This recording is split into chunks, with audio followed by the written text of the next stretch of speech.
Еркектерді сылайық деген видеоға қарсы пікір жазып жатқан қыздарға айтқым келеді. Дайректке, комментарийге балағат сөздер жазып, өздеріңізді түсірмеңіздер.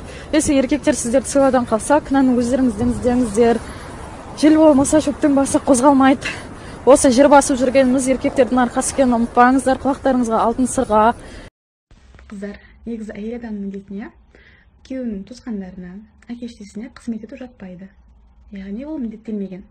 Әйел адамдарға тек қана міндеттелген нәрсе ол бес парызы және күйеуінің разылығы. Өйткені күйеу оның жұмағы. Бірақ күйеуіміздің жұмағы оның ата-анасы.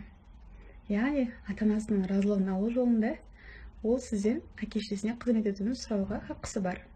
Ал сіз оның тілегенін орындауға міндеттісіз. Өйткені ол сіздің жұмағыңыз. Сондықтан сіз өз жұмағыңызды айырылып қалмас үшін, ал күйеуіңіз өзінің жұмағынан айырылып қалмас үшін оның әке-шешесін сыйлаңыздар. Ешқашан қарсы келмеңіздер. Оларды өз әке-шешеңізден де артық құрметтеңіздер деп айтсам артық етпес.